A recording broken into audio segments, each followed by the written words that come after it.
She said I cheated on my husband, and everyone believed her. Even now, when I think about that night, my hands still shake. I remember the way the air in the room went cold, how every eye turned toward me as if I had just confessed to a crime I didn't commit. My cousin, Evelyn, the one I trusted like a sister, stood there with fake tears and trembling lips, whispering lies that burned my name into ashes. I wanted to scream, to defend myself, but the weight of their stares crushed my voice. My husband wouldn't meet my eyes. My mother-in-law crossed her arms like a judge waiting for a confession. And in that moment, I realized, truth doesn't matter when a liar speaks first. I swallowed my pain, my dignity, everything that made me who I was. Because in my family, reputation meant more than truth. But what they didn't know was, I wasn't broken. Not yet. I was waiting, quietly, patiently, for the day the real villain would be exposed. And when that day came, none of them were ready for the truth. When I first married into the Hart family, I believed I'd stepped into something beautiful, a home built on love, tradition, and respect. They were elegant, proper people. Sunday dinners were like ceremonies. Everything had meaning. The folded napkins, the quiet prayers, the unspoken hierarchy. I wanted to belong to it, to be one of them. At first, I thought I did. My father-in-law, Henry, was gentle in his silence, always reading his newspaper at the head of the table. My mother-in-law, Grace, liked things just so. She smiled when guests were around, but her compliments always came wrapped in judgment. "You're lovely, Amelia," she'd say, "but perhaps try not to speak too much when Daniel's colleagues visit." I would nod, pretending not to hear the sting. Daniel, my husband, was kind but cautious.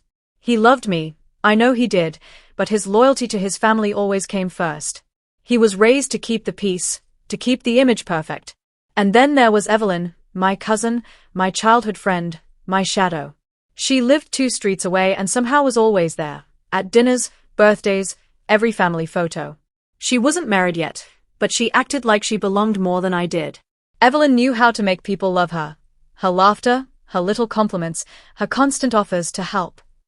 My mother-in-law adored her. "Evelyn's such a good girl," Grace would say during tea. "You two are like sisters." I would just smile, even when Evelyn corrected the way I served dessert or finished my sentences for me. I told myself it didn't matter. I was part of this family now. Respect would come with time, I thought. But it never did. Every family gathering felt like a performance, polished smiles hiding quiet comparisons. I'd help in the kitchen while Grace praised Evelyn for arranging flowers. When Daniel got promoted, they congratulated his good instincts, not the long nights I spent helping him revise reports. I wasn't invisible, I was tolerated. Once, at a dinner party, Evelyn leaned close and whispered, "They'll never see you as one of them, you know. You're too different." I asked her what she meant. She just smiled. "You'll see." Her words lingered, like a warning wrapped in poison. Still, I tried harder, baking Grace's favorite lemon cake, attending every charity event, dressing the way they liked. I thought love could be earned through patience.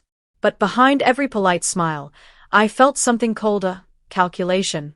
They were always watching, waiting for me to misstep. I remember one night in particular, a quiet evening after dinner. Grace complimented Evelyn's dress, then looked at me and said, "Amelia, maybe Evelyn can help you choose something next time. She has such good taste." Everyone laughed softly.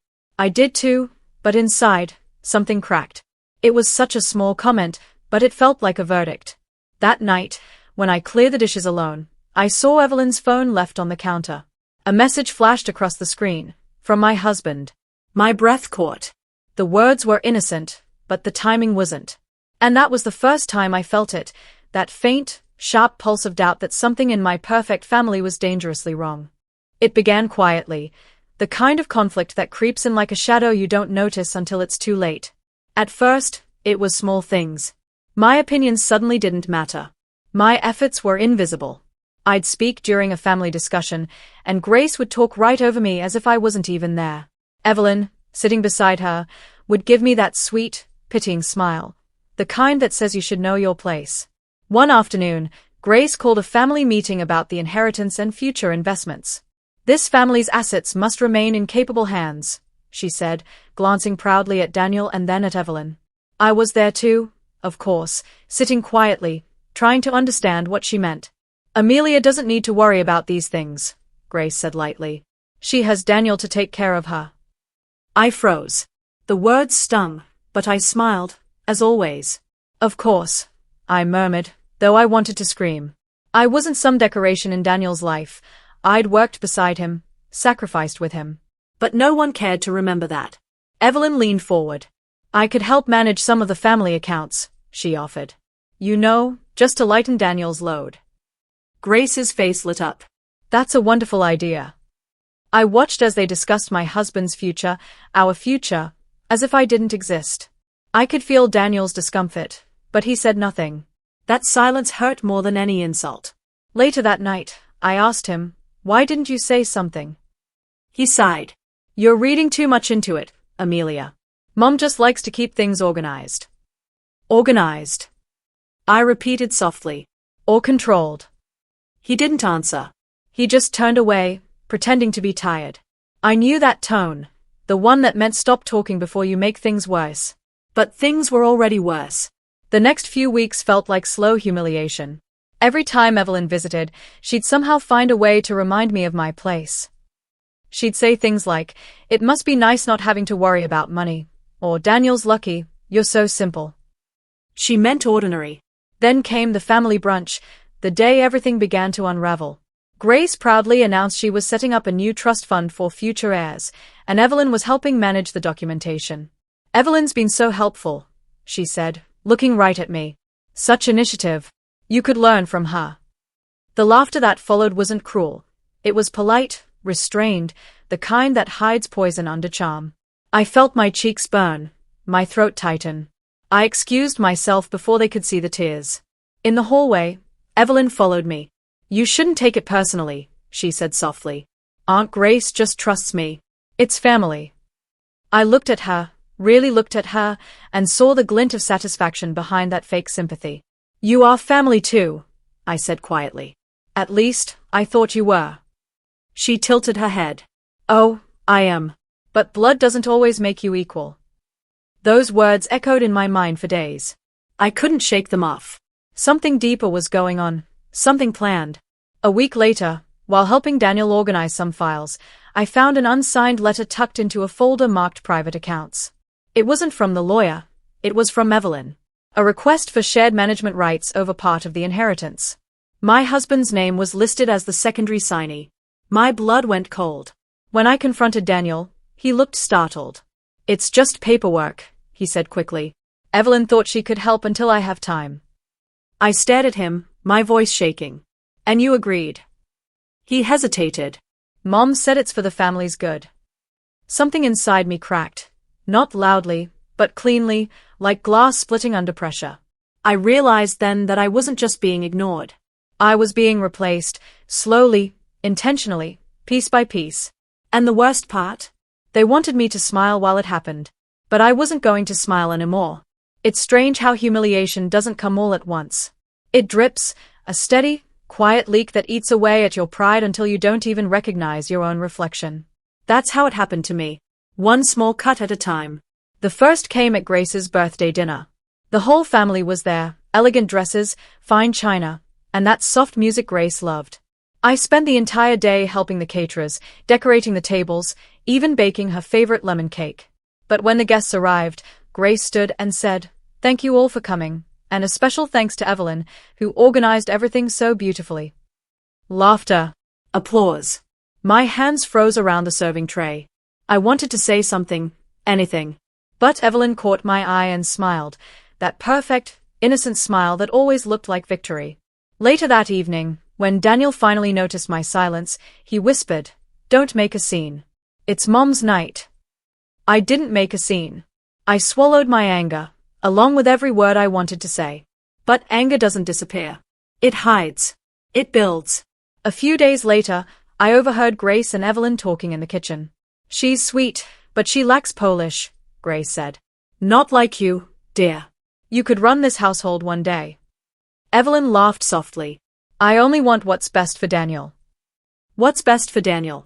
The phrase cut deeper than any insult. That week, Evelyn started dropping by more often. She'd sit close to Daniel, show him files, joke with him while I served tea. One afternoon, she casually mentioned in front of everyone, "Daniel and I stayed up late reviewing those accounts. You'd be proud, Aunt Grace." Grace smiled warmly. "That's wonderful, dear. You're such a blessing to this family." I set the tray down too hard, and the sound of glass cracking silenced the room. Everyone stared. Evelyn gasped dramatically. "I'm so sorry," I muttered, gathering the shards with trembling fingers. Daniel stood to help, but Grace stopped him. "Leave it. She needs to be more careful." Her words echoed. "She needs to be more careful." As if I were the problem. From that day, whispers followed me, quiet, poisonous murmurs. I'd walk into a room and conversation would stop. At family brunch, I caught two aunts exchanging glances when I spoke. Once, I even heard Evelyn say, "She's just sensitive. I worry about her sometimes." Sensitive. That's what they called women like me, women who refused to shout, who carried their pain in silence. But silence can be dangerous too. One Sunday, during lunch, Evelyn pulled out her phone and showed Grace something, a photo. They both stared, then Grace's face hardened. "Amelia, can you explain this?" It was a picture of me and Liam, Daniel's old friend, standing close outside a cafe. Just a friendly conversation, but cropped perfectly to look like something else. My heart dropped. "This isn't what it looks like." Grace scoffed. "Of course it isn't." Her voice dripped with sarcasm. Evelyn placed a hand on her shoulder. "Maybe it's just a misunderstanding." I turned to Daniel, desperate. "You know me. You know I'd never." But he just looked away. I felt the room tilt, the world narrow to the sound of my own pulse. Shame burned my skin as relatives whispered behind napkins. I excused myself, my voice breaking, and left the table before the tears came. That night, I sat alone in the dark living room, the family's laughter still echoing upstairs. For the first time, anger drowned out my pain. I realized I was done waiting for someone to defend me. Because when your truth is buried by lies, you either let it kill you, or you dig it out yourself. And I was ready to start digging. What I didn't know was that the next family event would burn everything to the ground. I used to think the worst pain was being ignored. I was wrong. The worst pain is being betrayed by the people who smile in your face while they sharpen the knife behind your back. It happened on a Sunday, a day our family usually spent together.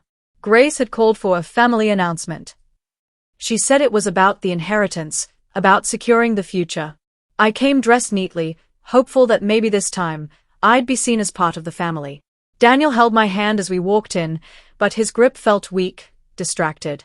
Something in his eyes told me he already knew what was coming. Everyone was gathered. Evelyn, her mother Nina, the uncles, the aunts. The air felt heavy, almost staged. Grace stood at the head of the table like a queen about to deliver judgment. "I've decided to finalize the trust," she said proudly. "The assets will be distributed to those who've shown dedication and loyalty to this family." Her words felt rehearsed, every syllable polished to sound righteous. Then she looked directly at me, not kindly, not cruelly, just with cold precision. "Amelia," she continued, "after careful thought, your name will not be included in the new family trust. You're part of Daniel's life, of course, but not of the management decisions. We can't risk complications." My heart stopped. For a moment, I couldn't even breathe. I blinked, thinking I must have misheard. I don't understand," I stammered.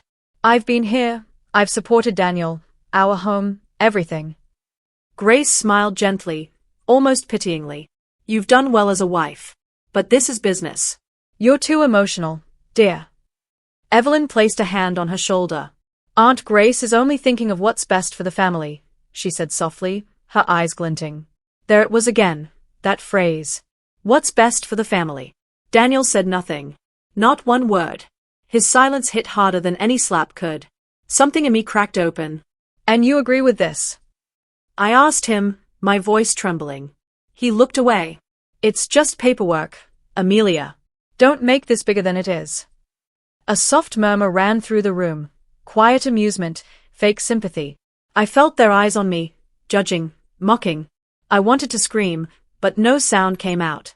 I stood there, numb, while Evelyn leaned forward with a polite smile. "You should be grateful, Amelia. Not everyone gets to marry into this family." Her tone was sugar, But her eyes were poison.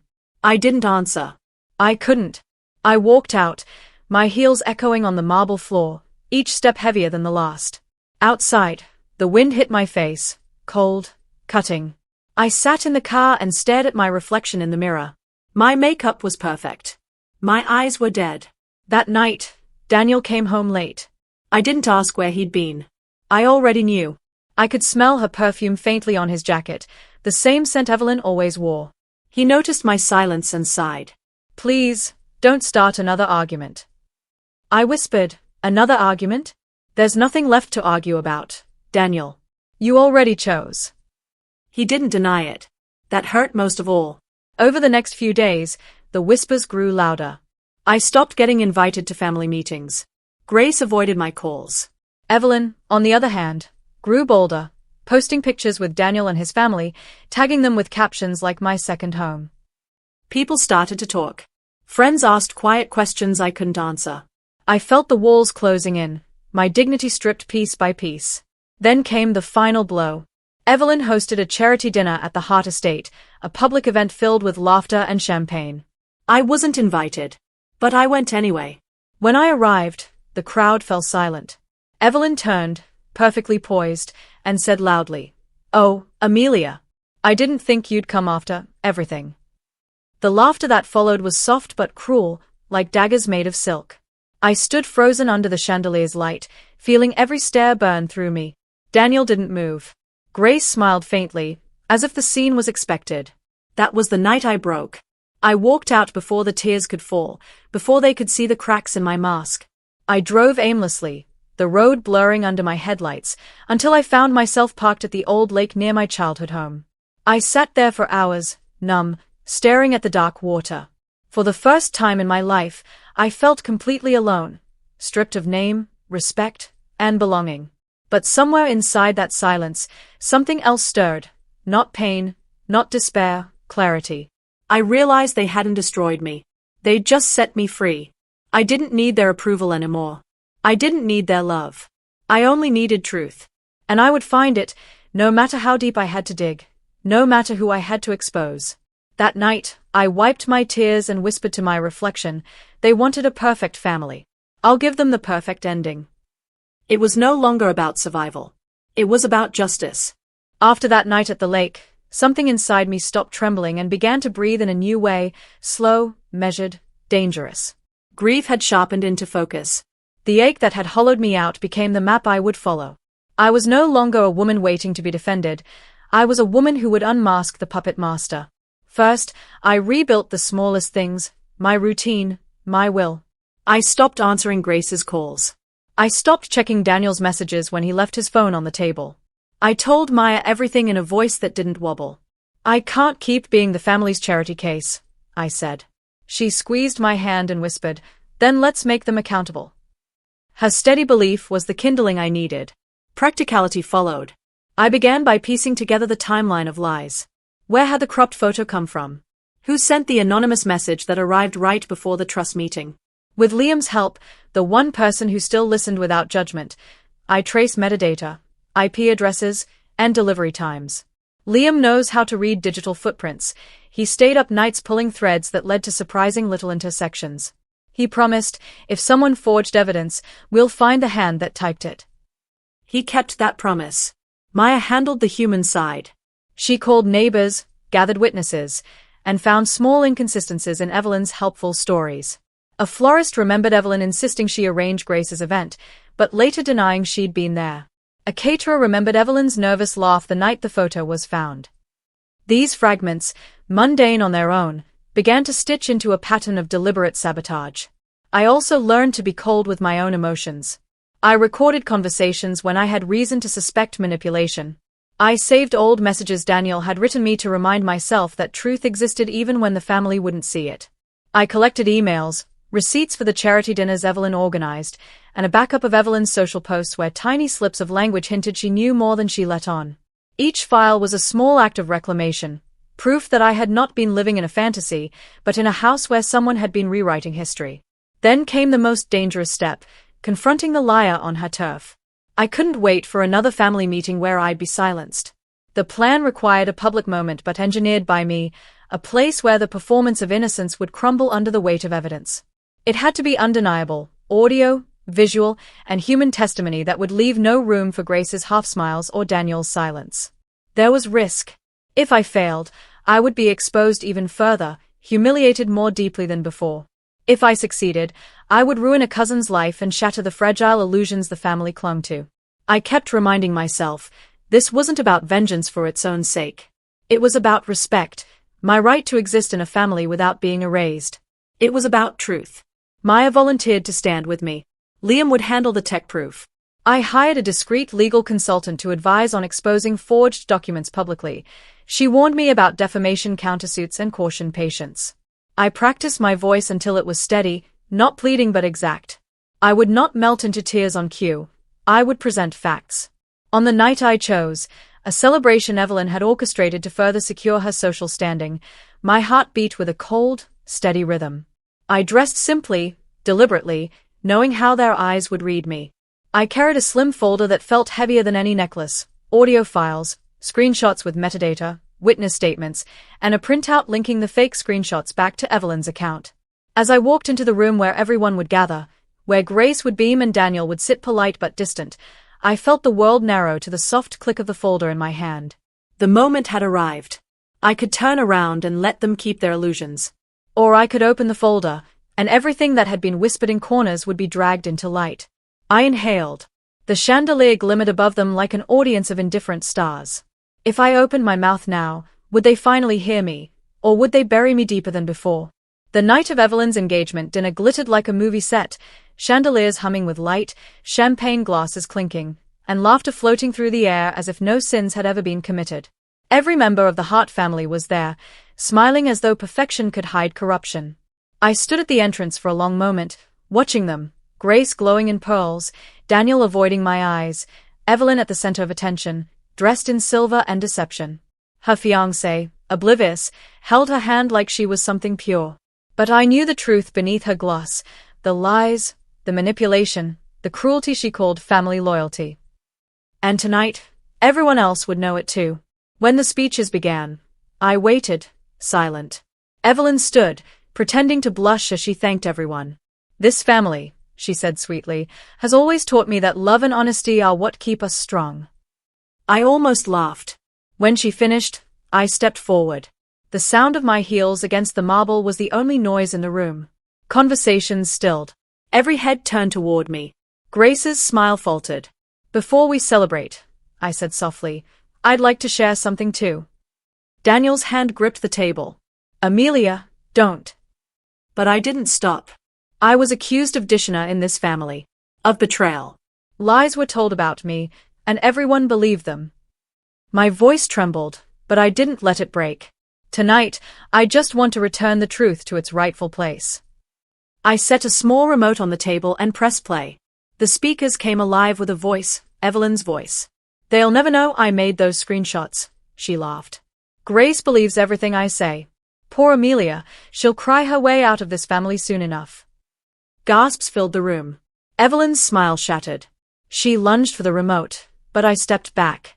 That's not me, she cried. That's edited. I shook my head. Liam traced every file, from your laptop, Evelyn. The same one you used to forge those messages. You didn't just lie, you tried to destroy me. Grace stood abruptly, her color draining. Evelyn, is this true? Evelyn stammered, eyes darting. No, she's framing me. I reached into my folder and slid printed records across the table, timestamps, emails, the metadata trail. This is the truth you all refused to see. I was loyal, and you chose to believe a liar because she was louder, prettier, easier to love. Daniel's face went pale. Evelyn, tell me this isn't real. But Evelyn didn't answer. Her fiancé had already stepped away, disgusted. I don't know who you are, he said coldly, before walking out into the stunned silence. Grace sank into her chair, trembling. Henry, who had stayed quiet all these years, finally spoke.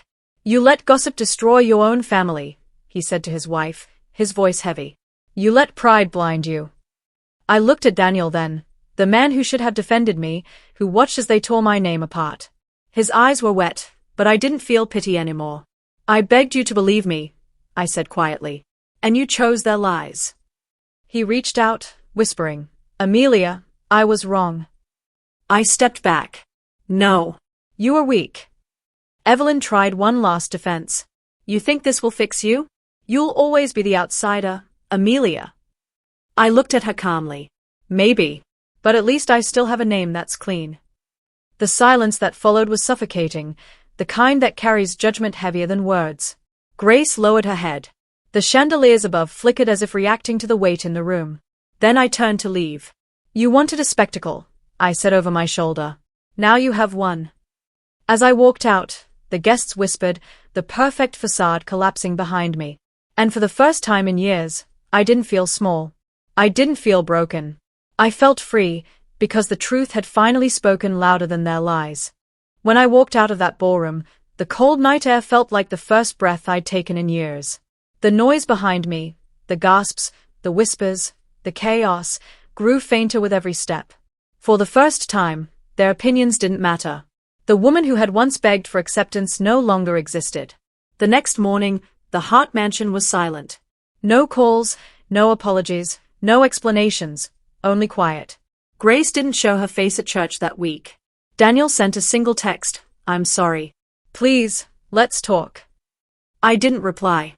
Sorry was a word too light for the weight of what he'd allowed. Evelyn disappeared from social media overnight. Her engagement was called off within days, and the same relatives who once whispered about my disgrace now whispered about hers. But revenge wasn't what I felt, not really. It was something quieter, deeper, justice. The truth had finally stood up for itself, and it didn't need to shout. I moved out soon after. Packed only what was mine. The things I'd earned, the memories that hadn't been tainted. As I closed the door to that house, I whispered, this place taught me what respect is, by taking all of mine away. Maya helped me find a small apartment by the lake, the same one where I'd once sat in tears.